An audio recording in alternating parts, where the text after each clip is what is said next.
Football में जब football के अलावा और किसी चीज़ की बात होती है ना और वो मेन टॉकिंग पॉइंट बन जाता है किसी भी मैच में, तो मुझे अच्छा नहीं लगता है। और आज कुछ ऐसा ही हुआ रियल मैड्रिड बेनफिका के मैच में। 4 मैच थे आज पहले लेग के, जो प्लेऑफ है चैंपियंस लीग स्टेज का। काफ़ी कुछ है बात करने के लिए, लेकिन ऑब्वियसली रियल मैड्रिड बेनफिका की बात करेंगे तो टॉकिंग पॉइंट होगा जो एलिगेशन लग रहा है प्रेस्टियानी पे। अब उन्होंने किया है कि नहीं किया है, बड़ी अजीब सी सिचुएशन है। अब इसमें क्या बोले, विनीशियस जूनियर के अगेंस्ट जो हुआ प्रेस्टियानी ने किया, तो मैं आपको बता देता हूँ पूरा किस्सा, अगर आपने नहीं देखा हो या मिस हो गया हो आपसे। तो मैच बहुत मतलब ऐसा कुछ नहीं था जिसमें बहुत गोल माउथ एक्शन था। तो एक मोमेंट ऑफ ब्रिलियंस आता है विनीशियस का, शानदार एक गोल स्कोर करते हैं विनीशियस सेकंड हाफ की शुरुआत में, और फिर सेलिब्रेट करते हैं वो। अब वो सेलिब्रेशन पसंद नहीं आया प्रेस्टियानी को। क्या हुआ, तो थोड़ी गुत्थम गुत्था तो हुई। उसके बाद कुछ कहते हैं प्रेस्टियानी विनीशियस को, और विनीशियस सीधा रेफरी के पास जाते हैं कि इन्होंने मुझ पे रेसिस्ट रिमार्क्स किए हैं। अगर कोई लिप रीडर हो तो वो पढ़ सकता है कि स्पेनिश में उन्होंने उनको रेसिस्ट रिमार्क्स किए हैं विनीशियस के अगेंस्ट। अब रिप्ले में दिखा रहे थे कि प्रेस्टियानी ने अपना जो जर्सी है उसको ऐसे अपने मुंह पे रख के और फिर उन्होंने रेसिस्ट रिमार्क किए विनीशियस पे। अब अगर मुंह ढक के कोई बंदा कुछ भी कह रहा है तो उसको कैसे प्रूफ किया जाएगा कि उसने क्या बोला है क्या नहीं बोला है। तो अभी तक एलिगेशंस ही हैं, और हर न्यूज़ आउटलेट पे या हर तरफ हर रिपोर्टर हर जर्नलिस्ट यही रिपोर्ट कर रहा है कि एलिगेशन ही हैं। बट हुआ क्या है हम यहाँ से नहीं जान पाएंगे। बट जिस तरह से विनीशियस प्रोटेस्ट कर रहे थे तो कुछ ना कुछ तो हो सकता है, वहाँ कुछ गड़बड़ हो सकती है। बट अगेन हम यहाँ पे वर्डिक्ट देने नहीं बैठे हैं, और जैसा मैंने कहा इतनी दूर से हम नहीं जान पाएंगे बैठे हुए क्या हुआ है। बट अनफॉर्चुनेट है जो भी है, और ऑब्वियसली पोस्ट मैच इन्वेस्टिगेशन होगी इस चीज़ की। अगर प्रेस्टियानी ने ऐसा किया है and if he is found guilty, भाई कड़ी से कड़ी सज़ा मिलनी चाहिए। There is no room for racism या किसी भी तरीके का डिस्क्रिमिनेशन की फुटबॉल में। बट अनफॉर्चुनेट है अगर ऐसी चीज़ें हो रही हैं अभी भी।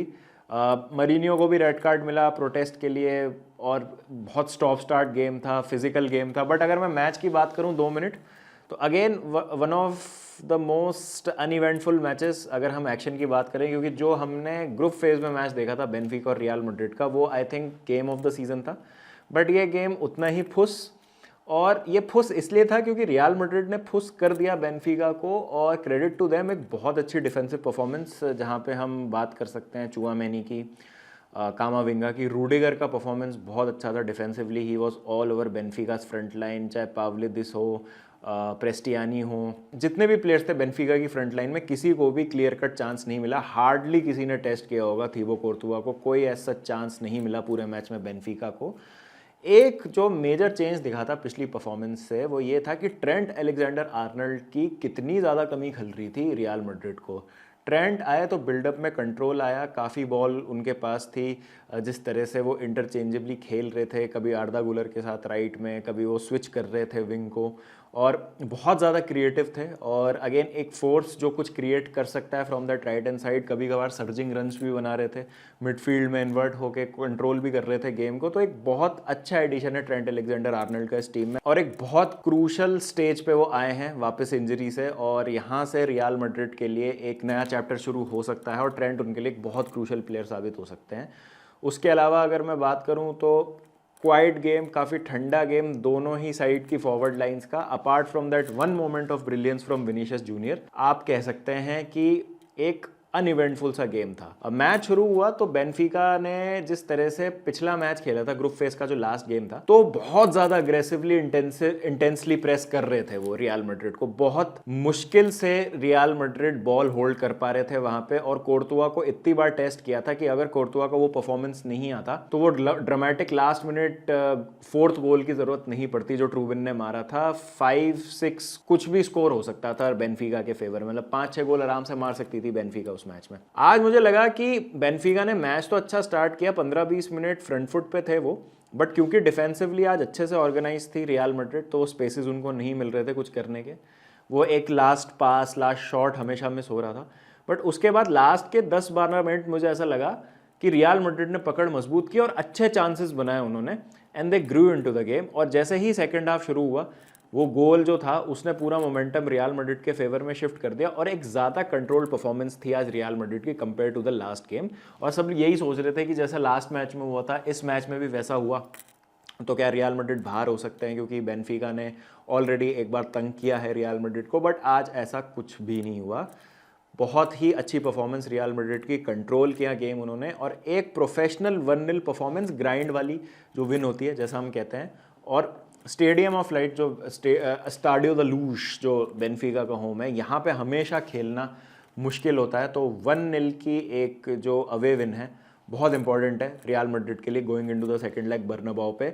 और अगेन क्वालिटी नहीं है बेनफिका में, मतलब ठीक है उस दिन उन्होंने निकाल लिया, करो या मरो टाइप का मैच था और ग्रिट, डिटर्मिनेशन, बिलीफ, वो सारी चीज़ें थी। But over a course of time आपको क्वालिटी चाहिए होती है अपनी स्क्वाड में, जो बेनफिका में नहीं है कंपेयर टू रियल मैड्रिड। और आज वो गैप क्लियरली दिख रहा था। और क्यों ये टीम रियल मैड्रिड टॉप 8 में होनी चाहिए थी बट 9th है, तो इन 9 से 24 का जो बीच का गैप है ये आज दिख रहा था क्वालिटी में। ऑल्दो मैच में सिर्फ एक ही गोल पड़ा, that to an individual brilliance. तो टाई अभी डेड नहीं है, Benfica can obviously come back, but Bernabeu पे एक गोल की लीड के साथ आ रही है रियल मैड्रिड, तो मैं उनको बैक करूंगा to go through to the round of 16। ये है।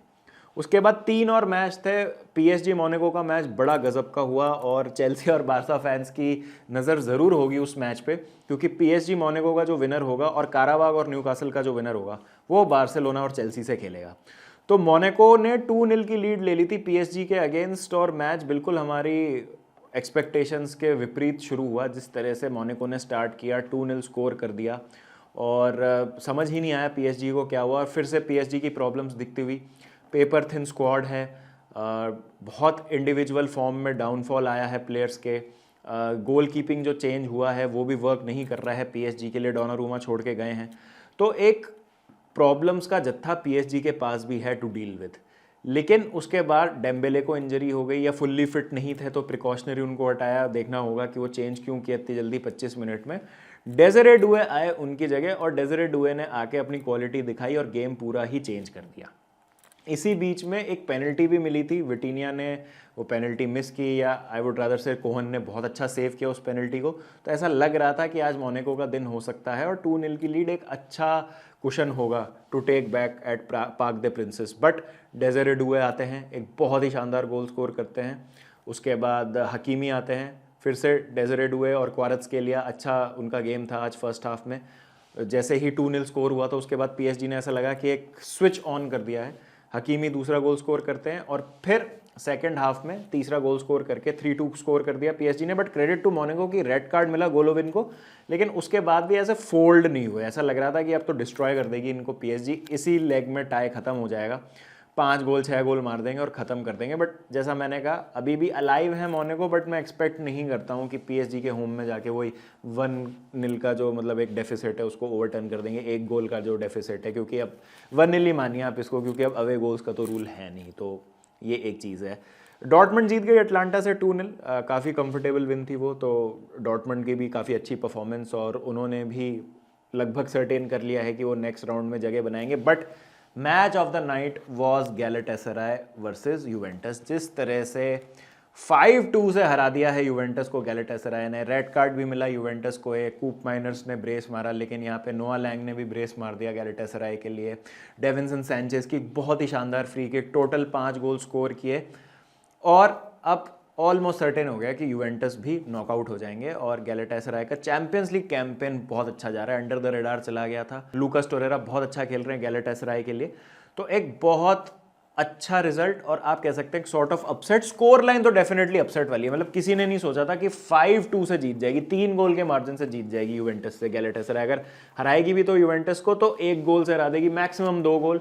तब भी आलियांस में जब मैच होगा, जब वापस आएंगे ट्यूरिन में मैच होगा यूवेंटस का, जो रिटर्न लेग होगा अगेंस्ट गैलेटासराय, वहाँ पे भी चांस रहेगा उनके पास ओवरटर्न करने का डेफिसिट। बट अब ऐसा लग नहीं रहा कि 3 गोल का गैप तो बहुत ज़्यादा हो जाता है, तो मुझे नहीं लग रहा कि अब यूवेंटस कम बैक कर पाएंगे। But funny things have happened in football, देखते हैं क्या होता है। तो ये छोटा सा एक समराइज्ड वर्जन था आज जो हुआ 4 मैचेस में।